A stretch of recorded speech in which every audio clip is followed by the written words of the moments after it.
80 साल के बुजुर्ग पिता राजनीतिक षड्यंत्र के शिकार हैं। निर्मल घोष के बेटी का आरोप। अभया कांड में पानीहाटी के पूर्व तृणमूल विधायक निर्मल घोष को खड़दा थाना की पुलिस ने उड़ीसा के बालेश्वर से गिरफ्तार किया है।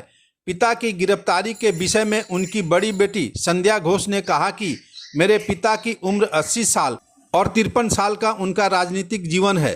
वह निर्दोष हैं, उन्हें फंसाया गया है। मेरे पिता राजनीतिक षड्यंत्र का शिकार हैं, परंतु हमें कानून पर भरोसा है। আইনের পথে চলবে, বিচারের পথে হবে, যাবে। আমাদেরও আইনের পুলিশ প্রশাসন, আইন এবং মুখ্যমন্ত্রীর উপর আমাদেরও যথেষ্ট ভরসা আছে। সিবিআই এর উপর আমাদের ভরসা আছে, তারা সঠিক বিচার করবে।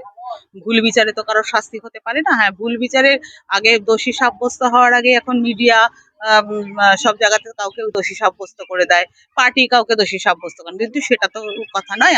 দেশের আইন আছে, কানুন আছে, মাননীয় মুখ্যমন্ত্রী আছেন, আমাদের এখানে বিধায়িকা আছেন, আমাদের এখানে পুরো এলাকাবাসী আছে। সবার কাছে মানে আমরা তো আশাবাদী যে সঠিকটা সঠিক হবে। না, বাড়িতে অনেকদিন ধরেই ছিলেন না। আমার ভাই তো গ্রেপ্তার হয়েছিলেন এবং ভাইকে গ্রেপ্তার করার পর ওই বিভিন্ন অপমান সূচক যে জিনিসগুলো হয় সেগুলো এক ছেলের প্রতি বাপের তো একটা থাকতেই পারে। সেই একটা মানে দুঃখে বলুন, কষ্টেই বলুন, অনেকদিন ধরেই বাড়িতে আমার বাবার হোটেল, সর্বৈব মিথ্যা কথা। আমার বাবার কোনো হোটেল, কোনো সম্পত্তি নেই। এটা আমার ঠাকুমার বাড়ি, এটাই আছে। আমার বাবার কোনো সম্পত্তি নেই। এরকম তো সবই মিথ্যা শোনা যাচ্ছে, কোনটা সত্যি? আমার বাবার এই গ্রেপ্তারি এবং এই সমস্ত যতগুলো কেস হয়েছে সর্বৈব মিথ্যে। আমার বাবার কোনো দোষ নেই। নির্দোষ একটা লোককে, 80 বছরের একটা লোককে এইভাবে রাজনৈতিক ষড়যন্ত্রের শিকার করে আজকের লোকটার এই 53 বছরের রাজনৈতিক জীবনের এটা পরিণতি হলো। ঠিক আছে, এরকম আমাদের তো হতেই পারে, তবে আইনের পথে চলবে। কারণ সিবিআই সম্পূর্ণ তদন্ত করেছে এই অভয়ার তিলোত্তমার কেসে।